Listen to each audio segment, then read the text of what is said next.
నిన్న జరిగినటువంటి సాయి ఈశ్వరాచార్య మరణం ఏదైతే ఉందో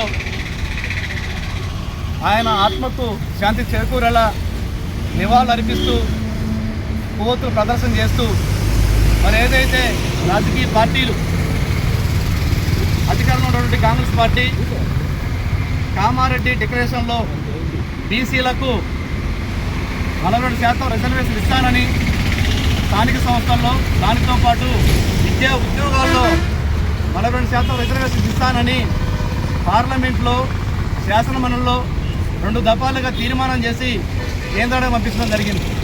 కానీ ఇప్పటి వరకు ఏం జరిగిందనేది రాష్ట్ర ప్రజలకు తెలుసు. అది మరి అందరికీ తెలిసిన విషయం. 42% రిజర్వేషన్లు అనేది ఆషామాషి కాదు.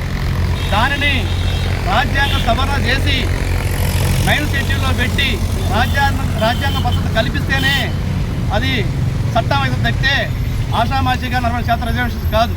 కానీ ఈ అగ్రవర్ణాల రాజకీయ పార్టీలు బీసీలను ఇప్పటి వరకు మరి సమాజంలో 60% ఉన్న బీసీలను ఓటు బ్యాంక్గా చూశారు.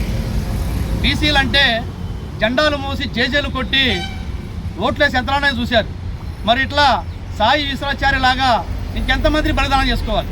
గతంలో తెలంగాణ రాష్ట్రం సాధించుకోవడం కోసం కూడా సుమారు 1300 మంది బలిదానం చేసుకుంటే కాసోతు శ్రీకాంతచారి దగ్గర నుంచి కానిస్టేబుల్ కృష్ణయ్య వరకు 1300 మంది బలిదానం చేసుకుంటే అందులో 900 మంది బీసీ బిడ్డలే ఉన్నారు. ఇంకా మరి ఎంతమందిని బలిదానం చేసుకుంటే ఈ రిజర్వేషన్స్ ఇస్తారని ఈ ప్రభుత్వాన్ని అడుగుతున్నాం. ఈ రాజకీయ పార్టీలు ఈ కుట్రల్లో కుతంత్రాలు ఇక సాగవు. ఇకనైనా బీసీలను గుర్తించకపోతే మాత్రం రాజకీయ పార్టీలు సమాజం తప్పదని ఈ సందర్భంగా తెలియజేసుకుంటున్నాం. ఏదైతే మరి రిజర్వేషన్ ఇస్తానని హామీ ఇచ్చిందో ఈ కాంగ్రెస్ పార్టీ తప్పనిసరిగా 42% రిజర్వేషన్ ఇచ్చిన తర్వాతనే స్థానిక సంస్థలకు పోవాలని డిమాండ్ చేస్తున్నాం. ఇవాళ మరి సాయి ఈశ్వరాచార్య కాదు, గతంలో కూడా తెలంగాణ రాష్ట్రం కోసం ఎంతో మంది బలిదానం చేసుకున్నారు. మరి రాజకీయ పార్టీలకి మరి ఇంకా సిగ్గు రాదా? అంటే ఇప్పటికీ కూడా రాష్ట్ర ముఖ్యమంత్రులు, మంత్రులు, ఎంపీలు, ఎమ్మెల్యేలు మీరే ఉండాలి. రిజర్వేషన్ స్థానంలో కూడా మీరే పోటీ చేసి గెలవాలి.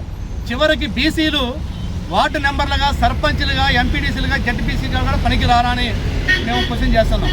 మరి ఏదైతే సమాజం 60% ఉన్న బీసీలు ఇప్పటికీ అనగదొక్కబడాలా? ఎంతసేపటికి మీ కింద సేవ చేసే సేవకులకనే మిగిలిపోవాలా? ఖబర్దార్ రాజకీయ పార్టీలకి ఈ సందర్భంగా తెలియజేసుకుంటున్నాం.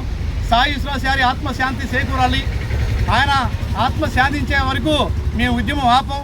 అట్లనే ఈ రిజర్వేషన్ సాధించే వరకు కూడా తప్పనిసరిగా ఈ ఉద్యమం అనేది రాష్ట్ర వ్యాప్తంగా ఉధృతం చేస్తాం. గల్లీ నుంచి ఢిల్లీ వరకు కూడా ఈ ప్రోగ్రాములు చేస్తూనే ఉంటాం.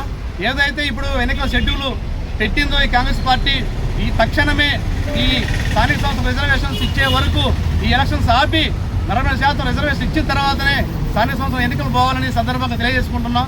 మరి ఏదైనా బీసీలు అంటే మరి ఎప్పటికీ కూడా ఓట్లేసే యంత్రాలకే కాదు, ఇక బీసీలందరూ ఒక జేఏసీగా ఏర్పడి రాజకీయ పార్టీలు అంతు చూస్తామని కూడా తెలియజేసుకుంటున్నాం. ఖబర్దార్ రాజకీయ పార్టీలు మరి ఎంతమందిని బలి చేస్తారు మీరు? ఇంతవరకు ఏ రాజకీయ పార్టీ నుంచైనా, ఏ అగ్రవర్ణ పార్టీ నుంచైనా ఏ ఒక్కడైనా బలిదానం చేసుకున్నారా? ఏ ఒక్కడో బలిదానం చేసుకోవాలా? అగ్గిపేటలు బ్రక్క నటించడం చాలా మంది ఉన్నారు. మరి బడుగు బలహీన వర్గాలు బలి కావాల్సిన పరిస్థితి ఇవ్వాలా? అంటే మా బలిదానాల వల్ల మీరు పీఠాలు ఎక్కి ఇంకా రాజ్యాంగాలు వేలి పెత్తనాలు చెలాయించాలని చూస్తున్నారు. దగ్గర నుంచి మీ ఆటలు సాగమని ఈ సందర్భంగా తెలియజేసుకున్నాం. ఇక ఒకటి, ఈ సందర్భంగా యువతకి, విద్యార్థులకి, బీసీ సమాజానికి, బడుగు బలహీన వర్గాలకి విన్నపం ఏంటంటే మరణించి సాధించేది ఏముండదు, పోరాడాలి. సాధించడం పోరాడి సాధించాలి తప్పితే దయచేసి ఏ ఒక్కరు కూడా యువత ఇటువంటి ఆలోచనకు పాల్పడొద్దని ఈ సందర్భంగా తెలియజేసుకుంటాం.